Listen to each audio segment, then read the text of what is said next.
Assalamualaikum warahmatullahi wabarakatuh. Alhamdulillah, jumpa lagi dengan saya di mata pembelajaran Al-Quran Hadis. Di pertemuan yang lalu sudah kita bahas yaitu tentang surat Az-Zumar ayat 53 tentang bersikap optimis. Sudahkah kalian baca? Sudahkah kalian hafal maknanya? Mudah-mudahan sudah semuanya kalian lakukan. Nah, pada kesempatan kali ini saya akan menyimpulkan tentang asbabun nuzul. Apa itu asbabun nuzul? Asbabun nuzul adalah merupakan mengapa ayat itu, sebab-sebab mengapa ayat ini turun. Nah, sebabnya adalah kaum musyrikin Mekah keterlaluan dalam melakukan maksiat. Kemaksiatannya sudah melampaui batas. Imam Hakim At-Tabrani meriwayatkan yang bersumber dari Ibnu Umar bahwa Ibnu Umar berkata, kami pernah menganggap bahwa taubatnya seseorang yang telah menyimpang dari agama Islam, bahkan meninggalkannya dengan penuh kesadaran, tidak akan diterima.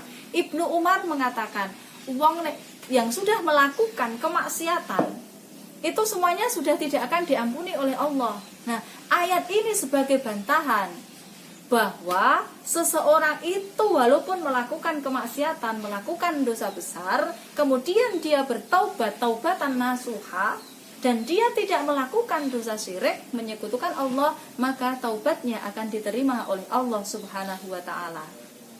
Nah, untuk itu anak-anakku, mari kita memperbaiki diri kita sebisa mungkin. Setiap hari ketika kita melakukan sebuah kesalahan, kita coba hapus dengan istighfar untuk dosa-dosa kecil kita.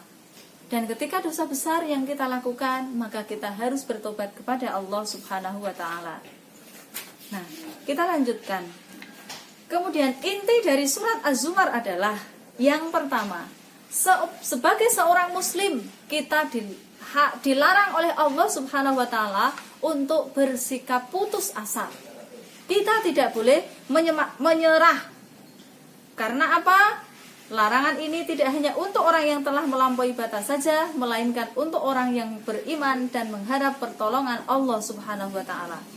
Inti yang kedua adalah Allah mengampuni dosa-dosa manusia kecuali dosa syirik, menyekutukan Allah dengan yang lain. Kita tidak percaya bahwa Allah memiliki segalanya. Mengapa?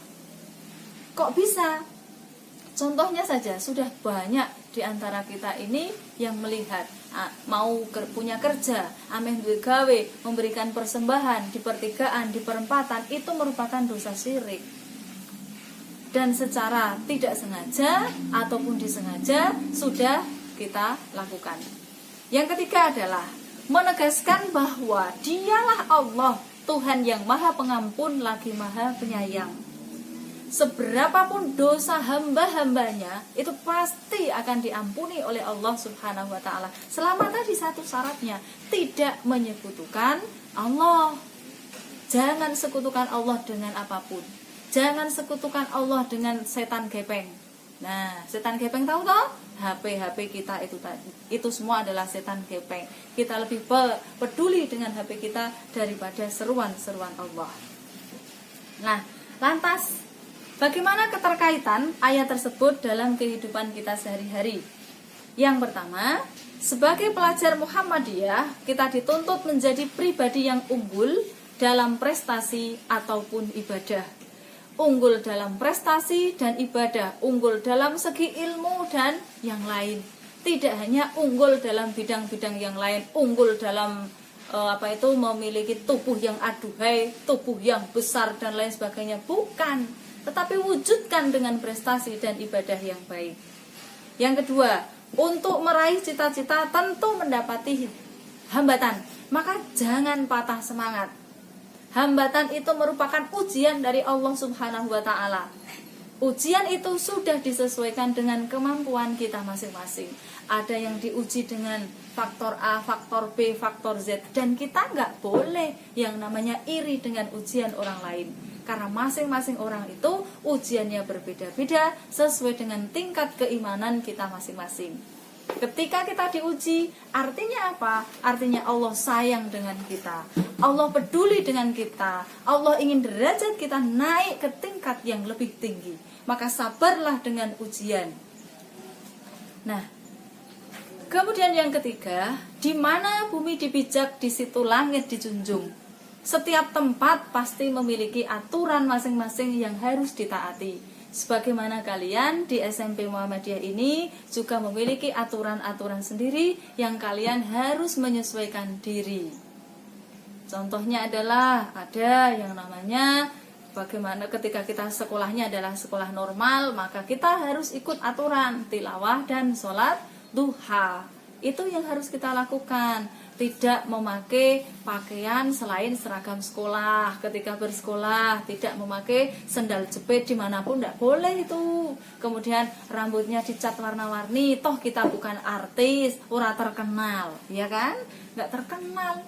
Untuk apa? Nek artis dibayar. Kalau kita siapa yang bayar? Dibayar dengan ditertawakan oleh masyarakat yang ada di sekitar kita. Dan selanjutnya adalah tentang hadis optimis. Dengarkan dan simak baik-baik. An Abi Hurairah radhiyallahu anhu qala Nabi sallallahu alaihi wasallam yaqulullahu ta'ala ana inda dhanni abdi bi ana inda dhanni abdi bi wa ana ma'ahu idza dzakarani. Rawahul Bukhari. Artinya, dari Abu Hurairah berkata Rasulullah Shallallahu Alaihi Wasallam, Allah berfirman. Di sini Allah berfirman berarti ini termasuk adalah hadis qudsi. Apa itu hadis qudsi? Yaitu merupakan firman Allah, tetapi tidak termasuk dalam Al-Quran. Aku tergantung prasangka hambaku pada diriku, dan aku bersamanya apabila ia mengingatku. Di sini sudah jelas, Allah itu tergantung dengan prasangka kita. Kalau prasangka kita kepada Allah itu adalah baik, maka Allah akan bersama dengan kita. Apapun yang akan terjadi adalah hal yang baik. Makanya ketika kita sedang diuji oleh Allah Subhanahu wa Ta'ala, jangan berprasangka yang buruk. Allah itu nembe murka sama saya, Allah itu enggak sayang sama saya. Buktinya saya ibadah jengkulat-jengkulit, sholat, zakat dan lain sebagainya, tapi kehidupan saya biasa-biasa saja. Saya masih rekoso, saya masih susah. Artinya apa? Ada yang tidak benar dengan yang kita lakukan. Kalau yang kita lakukan itu sudah sesuai, pasti Allah akan kasih. Bahkan ketika kita dekat dengan Allah, kita lakukan apa yang diperintahkan oleh Allah, apapun yang kita minta akan dikasih. Bahkan yang tidak kita minta pun akan dikasih. Tapi syaratnya itu tadi, jangan hanya kita sudah sholat, kita sudah melakukan kebaikan, tapi hidup kita begini-begini saja. Ada yang salah. Ada yang salah dengan kehidupan kita. Makanya kita cari, kita coba muhasabah, apa yang salah dengan saya. Jangan sekali-kali kita berprasangka buruk kepada Allah Subhanahu wa Ta'ala. Jangan. Karena apa? Sesuai dengan prasangka kita. Oh, aku bikin kau mesti rasanya ini pasti akan ada sesuatu yang begini. Jangan memastikan. Jadi anak-anakku semuanya, maka marilah mulai dari sekarang kita dekatkan diri kita kepada Allah Subhanahu wa Ta'ala dengan senantiasa berprasangka yang baik dan selalu mengingat Allah dalam keadaan bagaimanapun. Dalam keadaan berdiri itu artinya adalah kita sedang melakukan kegiatan. Dalam keadaan duduk, kita sedang dalam keadaan istirahat, itu pun kita harus mengingat Allah. Bukankah mudah kita mengucapkan kalimah-kalimah thayyibah, subhanallah, walhamdulillah, wala ilaha illallah, wallahu akbar. Tidak sulit bukan? Itu cara kita mengingat Allah di lisan kita dan akan masuk ke dalam hati kita masing-masing. Insya Allah hidup kita akan terasa nyaman dan nikmat. Kita hadapi semua yang ada di dunia ini sebagai ladang kita menuju tujuan kita yang terakhir adalah surganya Allah Subhanahu wa Ta'ala. Demikian anak-anakku semuanya pembelajaran kita pada pagi hari ini. Semoga bermanfaat. Sampai ketemu lagi di pelajaran berikutnya. Assalamualaikum warahmatullahi wabarakatuh.